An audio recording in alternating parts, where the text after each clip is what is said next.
এখনো ফ্যাসিবাদী শক্তির হাত থেকে গণমাধ্যম পুরোপুরি মুক্ত নয়, মন্তব্য তারেক রহমানের। শাহবাগে ছাত্রলীগের বিক্ষোভ, দাবিতে ককটেল বিস্ফোরণ।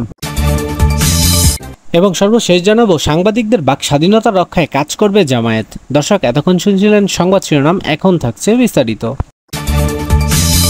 এখনো ফ্যাসিবাদী শক্তির হাত থেকে গণমাধ্যম পুরোপুরি মুক্ত নয়, মন্তব্য তারেক রহমানের। বিএনপির ভারপ্রাপ্ত চেয়ারম্যান তারেক রহমান বলেছেন, বিগত 5ই আগস্ট ফ্যাসিবাদী সরকারের পতনের পর গণমাধ্যম কিছুটা স্বাধীনতা ভোগ করলেও এখন ফ্যাসিবাদী শক্তির হাত থেকে গণমাধ্যম পুরোপুরি মুক্ত হয়নি। তিনি বলেন, বহুদলীয় গণতন্ত্রের মৌলিক উপাদান হলো সংবাদপত্রের স্বাধীনতা। সংবাদপত্রের স্বাধীনতা নিশ্চিত করতে হবে, ফলে গণতন্ত্রের নিরাপত্তা ও স্থায়িত্ব তৈরি হবে। সংবাদপত্রের কালো দিবস উপলক্ষে সোমবার 16 জুন সকালে এক ফেসবুক পোস্টে তিনি এসব কথা বলেন। ওই দীর্ঘ পোস্টে তারেক রহমান বলেন, 1975 সালে 16 জুন বাংলাদেশের ইতিহাসে এক কালো দিবস। এই দিনে তৎকালীন শাসন গোষ্ঠী সব দল বাতিল করে চরম কৃতিত্ববাদী একদলীয় বাকশাল কায়েম করে তাদের অনুগত 4টি সংবাদপত্র রেখে গোটা জাতিকে নির্বাক করে দিয়েছিল। ফলে দেশের বিভিন্ন সংবাদপত্র কর্মরত অসংখ্য সংবাদকর্মীরা বেকার হয়ে পড়েছিল। তাদের রুজি রোজগার ও সন্তানদের ভবিষ্যৎ চরম নৈরাজ্যের দিকে ঠেলে দেওয়া হয়। তিনি বলেন, আমাদের স্বাধীনতা যুদ্ধের মূল চেতনা ছিল বাংলাদেশের ভৌগোলিক স্বাধীনতা অর্জন ও গণতন্ত্র প্রতিষ্ঠা। সংবাদপত্রের স্বাধীনতা বহুদলীয় গণতন্ত্রের মৌলিক উপাদান বিশ্বাস করেন বিএনপির ভারপ্রাপ্ত চেয়ারম্যান। তিনি বলেন, গণতন্ত্রের নিরাপত্তা ও স্থায়িত্ব দিতে হলে সংবাদপত্রের স্বাধীনতা নিশ্চিত করতে হবে। শাহবাগে ছাত্রলীগের বিক্ষোভ, দাবিতে ককটেল বিস্ফোরণ। ঢাকা বিশ্ববিদ্যালয়ের একটি ছাত্র হলের পকেট গেটের সামনে 2টি ককটেল বিস্ফোরণ ঘটিয়েছে দুর্বৃত্তরা। পাশাপাশি বিশ্ববিদ্যালয়ের অনেক ভবনের সামনে থেকে আরও 60টি ককটেল উদ্ধার করা হয়েছে। সোমবার 16 জুন বেলা 11টায় বিশ্ববিদ্যালয়ের প্রক্টর সহযোগী অধ্যাপক সাইফুদ্দিন আহমেদ সংবাদ মাধ্যমকে এই বিষয়টি নিশ্চিত করেছেন। জানা যায়, আজ সকাল 6টার দিকে ডাবির কাজী মোতাহার হোসেন ভবনের পাশে কাঠবাদাম গাছের নিচে অবিস্ফোরিত অবস্থায় 7টি ককটেল পাওয়া যায়।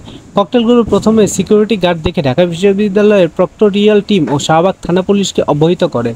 পরবর্তী সময়ে 9টা 20 মিনিটে ঢাকা মেট্রোপলিটন পুলিশ বোম ডিসপ্লোজাম ইউনিটের একটি দল এসে ককটেলগুলোকে উদ্ধার করে নিয়ে যায়। প্রক্টর অধ্যাপক সাইফুদ্দিন আহমেদ জানান, মেডিকেল ও সেন্টার অনেক্স ভবন এলাকায় 2টি স্থানে 7টি ককটেল পাওয়া গেছে। একটি স্থানে 4টি এবং আরেকটি স্থানে 3টি ছিল। ভোরের দিকে হলের পকেট গেটের সামনে 2টি ককটেল বিস্ফোরণের ঘটনাও ঘটেছে, তবে সেটি বিশ্ববিদ্যালয় ক্যাম্পাস এলাকা নয়। এদিকেই ককটেল বিস্ফোরণের সময় নিষিদ্ধ সংগঠন ছাত্রলীগ শাহবাগ থেকে পরিবাগের দিকে একটি ঝটিকা মিছিল করেছে বলেও জানান প্রক্টর। এই ঘটনায় একজনকে আটক করার কথাও জানা গেছে, তবে তাৎক্ষণিকভাবে এই বিষয়ে পুলিশের বক্তব্য জানা সম্ভব হয়নি। সাংবাদিকদের বাক স্বাধীনতা রক্ষায় কাজ করবে জামায়াত।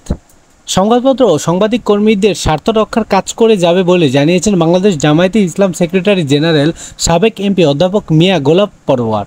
সোমবার 16 জুন সংবাদপত্রের কালো দিবস উপলক্ষে এক বিবৃতিতে তিনি একথা জানিয়েছেন। মিয়া গোলাপ পরোয়ার বলেন, 1975 সালে 24 ফেব্রুয়ারি তৎকালীন সরকার বাকশাল গঠন করে একদলীয় শাসন চাপিয়ে দেয় এবং এর ধারাবাহিকতায় 16 জুন দেশে মাত্র 4টি সরকার নিয়ন্ত্রিত সংবাদপত্র রেখে বাকি সব সংবাদপত্র বন্ধ করে দেওয়া হয়। এর ফলে হাজারো সাংবাদিক ও সংবাদকর্মীরা বেকার হয়ে পড়েন এবং পরিবার প্রিয়জন নিয়ে অনাধারে মানবেতর জীবনযাপন করতে বাধ্য হন। এই দিনটি বাংলাদেশের ইতিহাসের গণমাধ্যম ও বাক স্বাধীনতা হরণের এক কালো দিন হিসেবে চিহ্নিত। আওয়ামী লীগের শাসনামলে গণমাধ্যমের উপর দমন নীতি প্রসঙ্গে জামায়াত ইসলামীর সেক্রেটারি বলেন, 2009 সালে ক্ষমতায় এসে শেখ হাসিনা সরকার দৈনিক আমার দেশ, চ্যানেল 1, দিগন্ত টিভি, সিএসবি টিভি ও ইসলামিক টিভি সহ একাধিক সংবাদ মাধ্যম বন্ধ করে দেয়। ফলে বহু সংবাদকর্মী বেকার হয়ে পড়েন। তিনি দাবি করেন, বর্তমান অন্তর্বর্তী সরকার কালো আইনের 9টি ধারা রেখে বাকিগুলো বাতিল করেছে এবং বন্ধ করে দেওয়ার কিছু সংবাদ মাধ্যম পুনরায় চালুর অনুমতিও দিয়েছে।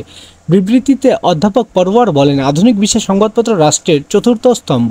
জনগণের সচেতনতা বৃদ্ধি, গণতন্ত্র রক্ষা ও সত্য প্রকাশে সংবাদকর্মীরা গুরুত্বপূর্ণ ভূমিকা পালন করেন।